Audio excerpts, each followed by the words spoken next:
All right, good morning, everyone. Welcome to everybody here and our big group online as well. Looking forward to grand rounds this morning. A couple of resident talks. We can see from the screen, Dr. Rees is going to be our first speaker. For our CME color today, we're going to do white. We do have one nice announcement to be able to make this morning. You know, one of our superstars in MSKI research, who's been with us forever and who for so many years has done all the work nobody sees or hears about, Christine Churchill. Every resident in here is nodding because they all know how much she does for everything that they've done. She is one of the Atrium System finalists, one of the 150 finalists for the Pinnacle Award, which is nominated by your peers and then reviewed by a panel. So we're really excited for that honor. Just being a finalist is an incredible honor. So really thankful that Christine gets the recognition that she clearly deserves for all the work she's done over the years. So congratulations, Christine. So we will get rolling this morning. Again, Dr. Rees is going to be our first speaker. Talking about proximal humerus fractures.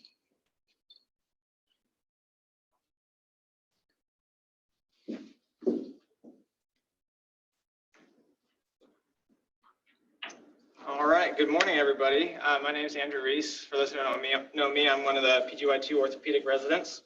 My talk today will be on operative versus non-operative treatment of proximal humerus fractures in elderly patients, when to move forward with reverse. Like most residents, I don't have any disclosures. I wanted to start briefly by talking about that inspiration I had for this topic. As an intern, I know this is not a proximal humerus fracture. As an intern, I was seeing Step one. As an intern, I was seeing a consult for a geriatric femoral neck fracture, and I wasn't really sure about the treatment options or what fracture patient characteristics influenced which treatment option was best for each patient. In an effort to clear my confusion, one of our former chief residents scribbled out a little algorithm on a napkin in the surgeon's lounge for me that was probably an intern level oversimplification, but it provided helpful context for me in how to organize my thinking about these fractures and what questions I should ask patients and what factors I should look at in fractures to help guide treatment decisions. As I saw more and more proximal humerus fractures, I really wanted to find a similar framework to organize my thinking on these injuries, which kind of led me to the search that inspired this talk. So getting into our real cases, this first case is a 72-year-old female who had a ground level fall and sustained this proximal humerus fracture. The next case is a 74-year-old female with a past medical history of well-controlled rheumatoid arthritis who sustained this proximal humerus fracture also after a ground level fall. Interestingly, this patient comes to your office as a referral from her PCP. Her PCP has generously reached out to you to provide their treatment recommendation of non-operative treatment because they read an article in JAMA that said that these have equivalent outcomes with operative versus non-operative treatment. So today's goals are really to look at in elderly patients which proximal humerus fractures are unlikely to do well with non-operative treatment, how does surgical management of proximal humerus fractures fare against non-operative treatment in the literature, and if surgery is pursued, what is the optimal timing of that surgery? Let's first talk quickly about epidemiology. As the US population ages but still remains physically active, the incidence of these fractures has steadily risen. This makes them increasingly common and something that an orthopedic surgeon taking general trauma call will likely encounter. Before we discuss operative versus non-operative management of these fractures, there are a few things we need to discuss to set the table. The near part classification describes a number of displaced parts along physeal scar lines, and displacement matters. Dr. Connor actually has a good analogy of a cracked car windshield. This car windshield is not an 87-part broken windshield. Similarly, only proximal humerus fracture lines with displacement count towards the number of parts.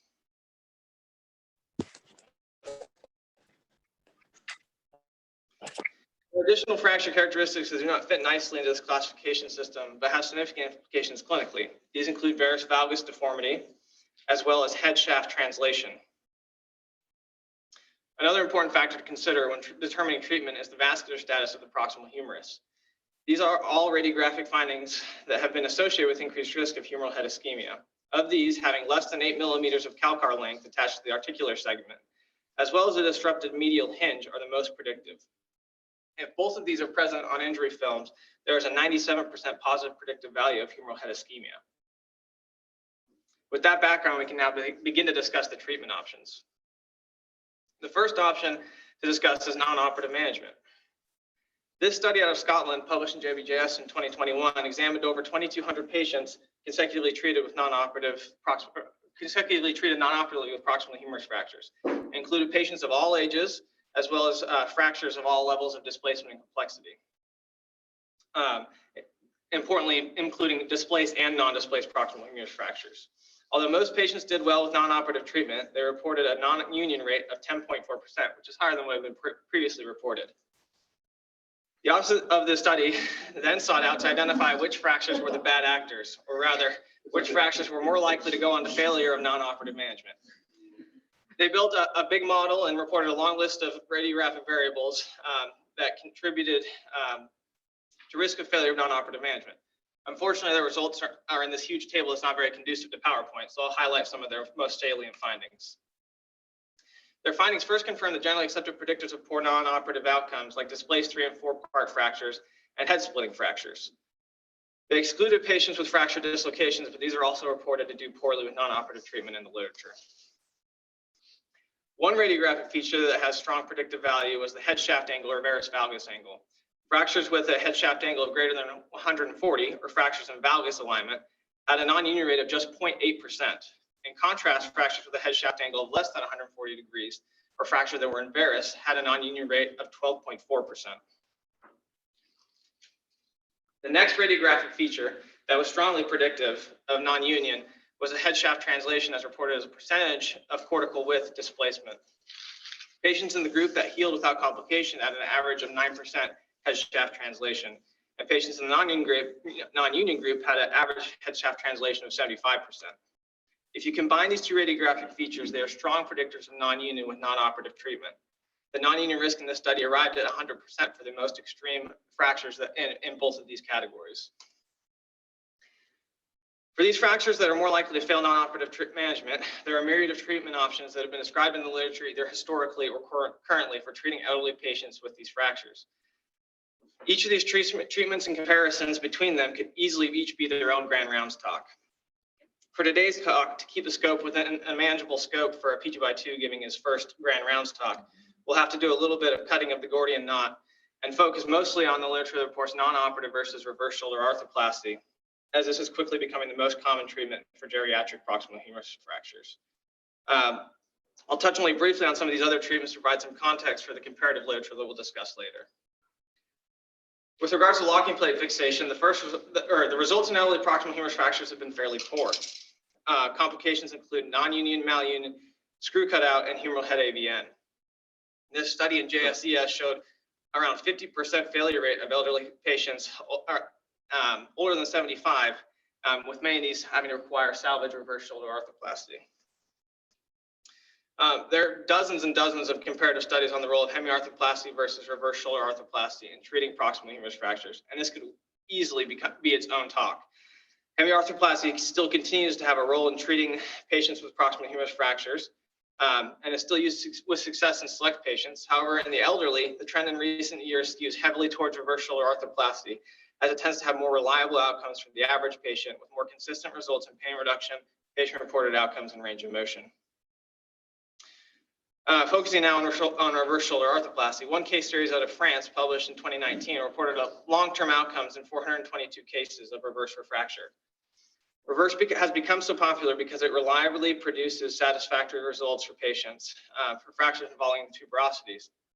It is less reliant on tuberosity healing for a good outcome, but tuberosity repair does improve functional outcomes as shown in this study. Because of its consistency, reverse has generally outperformed hemi in head-to-head comparisons, but I'm not going to dive too deep into that in today's talk. Now to get into some of the literature comparing operative versus non-operative treatment. This is the PROFIT trial. This was a randomized controlled trial in the UK looking at non-operative versus operative treatment. And it was the article referenced by the PCP of the patient in our second case. It was published in JAMA and thus has a relatively broad readership. this randomized controlled trial randomized 250 patients spanning from ages 24 to 92. They did actually fairly little in terms of stratifying patients by age or fracture complexity, and they also lumped operative treatments together, which in this study included only locking plate fixation or hemiarthroplasty. They found no differences between fractures treated operatively and fractures treated non-operatively. This study has been kind of widely criticized by orthopedic surgeons due to its large amount of heterogeneity in both fracture complexity and patient population. Fortunately, there are additional clinical trials in the orthopedic literature that are somewhat less heterogeneous. Rees et al. Recently reviewed these trials in 2021 in JBJS and found mixed results. In trials comparing non-operative treatment to ORIF or hemiarthroplasty, the majority either found no difference at all or even slightly better outcomes with non-operative treatment.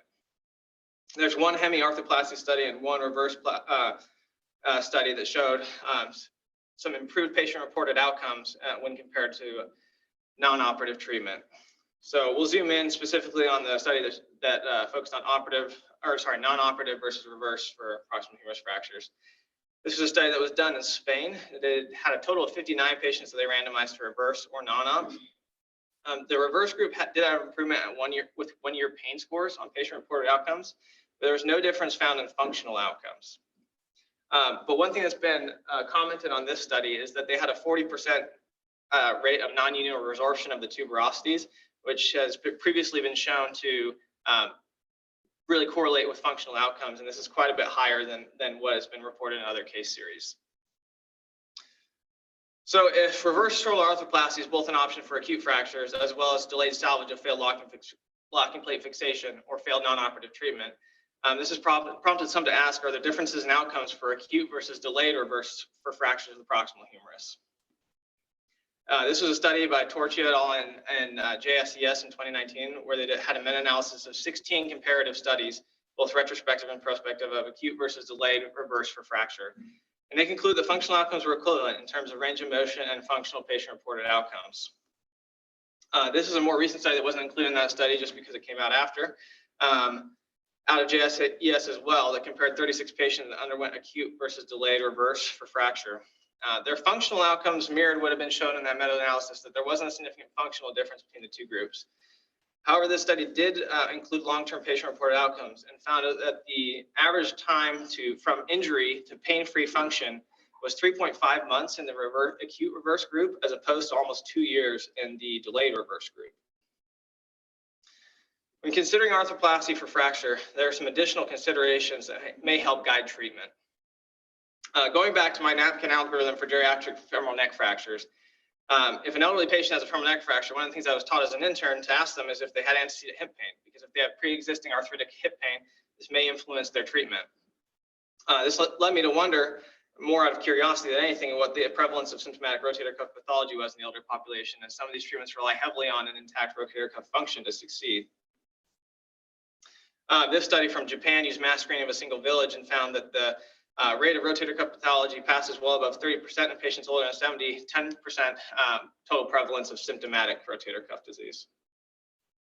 The extent to which any underlying shoulder pathology may influence healing or success rate of different surgical options isn't really studied. I didn't find anything in the literature about that. In other areas of the body where arthroplasty is an option for fracture treatment, the survivorship of the implant is an important consideration.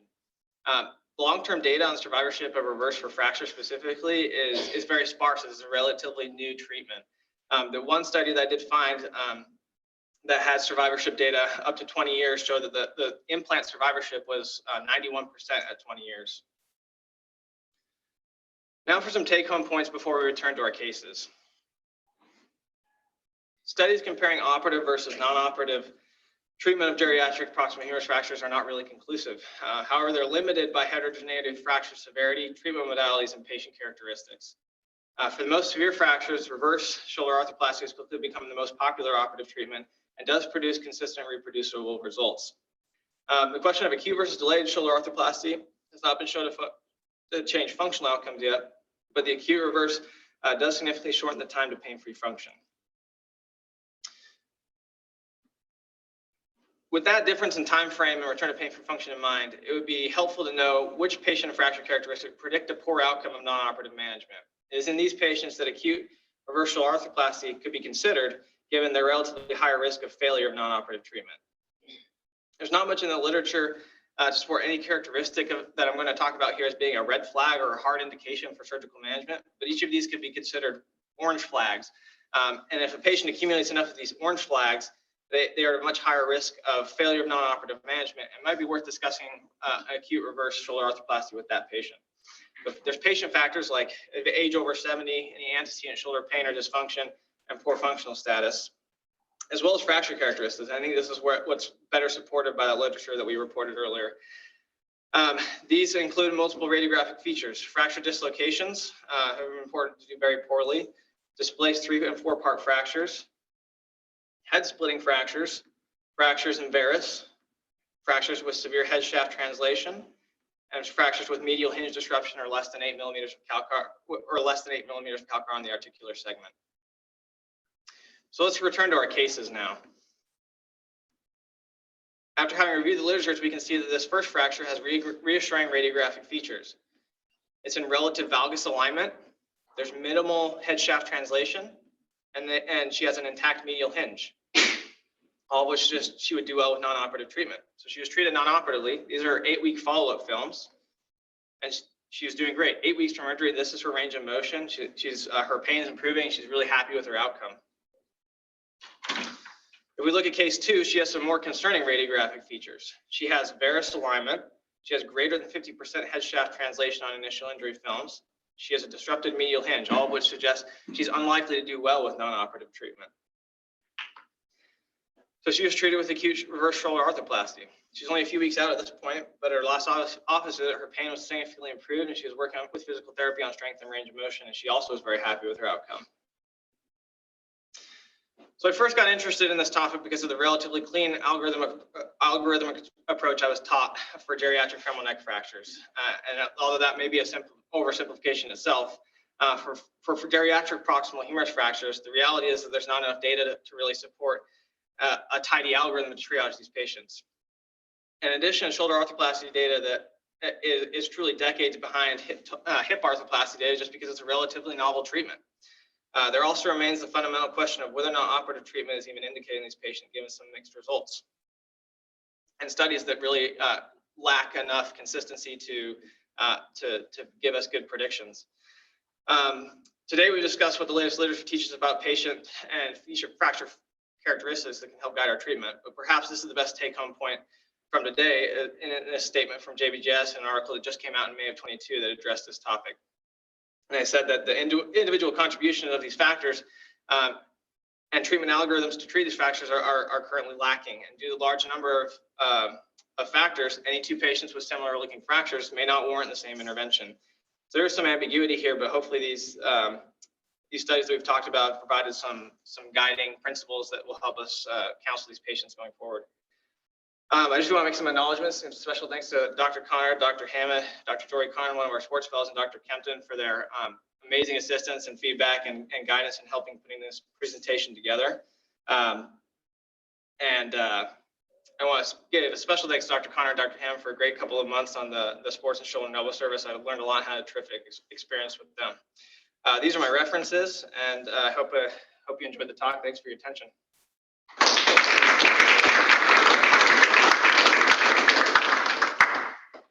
Andrew, nice presentation. I think you really hit on a couple of the key points that I think about. One is, are you going to miss an opportunity if we don't do something soon? And I think you've kind of reassured us that maybe not. Now, in a young patient, maybe we might think about that a different way. But the question I have for you is related to the second concern, which is that if we do reverse shoulder arthroplasties, particularly in younger patients, what's our bailout if it does fail? And what you showed is there's a 91% survival rate out to even 20 years, which is very reassuring. But I'd be interested if you came across anything about what do we do if we do a reverse early and that fails in one of these patients? Yeah, so I think that the answer to that question becomes very complex very quickly based on what I found in the literature. Most of the failures, actually interesting, and it could be a whole separate discussion, is depending on which treatment you choose, you kind of are choosing your complication profile. And the complication profile in patients that had reverse shoulder arthroplasty, there were a very small number that had infections, and those were treated mostly with staged revision procedures. And then there was actually a fairly low rate of instability, which is a common complication with reverse for rotator cuff arthropathy. But most people in that failure group ended up staying with reverse. They had revision surgery that got them back to having reverse arthroplasty. There are kind of more complex salvage procedures, but those frankly weren't very reported on in proximal humerus fractures or in reverse for fracture. Andrew, great talk, really good talk. I think your goal of coming up with an algorithm, I think you achieved it. I think you learned a lot, and hopefully the residents can take things home. A couple points. There's much like all trauma, there's probably articles on management of tibia fractures or management of spine fractures. If you put them all in one big wheelbarrow, it's going to be hard to come up with a take-home message. And I think that we're beyond that. We break them down, just like you've talked about breaking these down. So some of the articles that talk about just management of all fractures in one way versus the other is hard to get your arms around. So I think you've done a good job of breaking that down. And I think as T mentioned, I think the acuity of management is an important consideration. If somebody has other concomitant injuries, maybe it's management of a proximal humerus fracture and urgent. You don't have to get it done before the sun sets. But clearly putting it on the back burner and just saying, okay, let's just see how they do with some of the characteristics you've shown that lead to a bad result may not be in the patient's best interest, because it's essentially putting off the inevitable. And even though they can get a good result, they get a good result 2 years later as opposed to 4 to 6 months later. So nice job. Yeah, that's a big topic for UPGY2 to tackle. We did a really good job with it. I wanted to mention the JAMA paper that you showed up there. And that's really important for us to know about, because that's what our colleagues see, our internal medicine colleagues, geriatric medicine colleagues, they've all read this paper. And it gives a really firm conclusion that operative and non-operative treatment for elderly patients with proximal humerus fractures are equal, displaced proximal humerus fractures. And it's a really flawed study. It doesn't really apply to today's treatment algorithm that we all use. And the one you mentioned is that reverse arthroplasty was not included. This was patients with 4-part fractures that had plates and screws put in. 80-year-olds that had 4-part fractures. We all know here that that's not a great option for them. So, I actually had a primary care doctor call me and tell me that he was telling our mutual patient not to have surgery because of that paper. And, that was a patient with a head split, sublunge shoulder. So, there's just a little bit of kind of missing each other, a little bit about where and how we should manage these patients. So hopefully there'll be better, higher quality studies that are more applicable to the way we're managing these patients these days. The other thing is when I see a fracture like that, I kind of ask myself, will the fracture heal? And if it does, what will be the result of the malunion? So if the malunion result is an arm that I suspect will lift about 90 degrees with a varus malunion, you just have to talk to the patient and see if that's acceptable for them. And for some patients, that is an acceptable outcome. An arm that lifts up 90 degrees with a high chance of healing. In other patients, other 80-year-old patients, that is unacceptable. And so that's where you have to talk with them and come up with what you're going to do. And unfortunately, the classification system that we use isn't helpful. In your classification system, if you say someone's got a 4-part fracture, it tells me pretty much 0 about how I'm going to manage them. Because as you showed, a valgus impacted 4-part fracture, I will leave those alone routinely, but one that's in varus with the shaft that's translated, that's one in which, as you showed, would be a bad actor. So, the classification system isn't so helpful with it. So it really does take a thoughtful approach and talking with each patient. And there's not a clean algorithm with this, but you showed a lot of really good things to as a surgeon kind of think about as you're trying to figure out what's the best option for them. So good job. Only criticism I have of your talk is that you should have given it last week on World Osteoporosis Day. So it was very thoughtful and creative to have that hip fracture, and I think that's something that's really important to think about with proximal humerus fractures too. Like these mostly are fragility fractures. These patients have to be thought about the same way because they're ambulatory and they see you in the office as a referral as opposed to, you know, inpatient in the hospital. We think of them a little, I think we think of it as a less impactful thing because we are not operating on many of them. We think of it as not as important, but I think it's just as important. And we need to also remember osteoporosis treatment and bone health awareness in these patients because that's super important. And I'm sure that, you know, Dr. Hammond, Dr. Connor want those people, you know, appropriately treated for bone health because it's going to help their outcomes and help them be treated or heal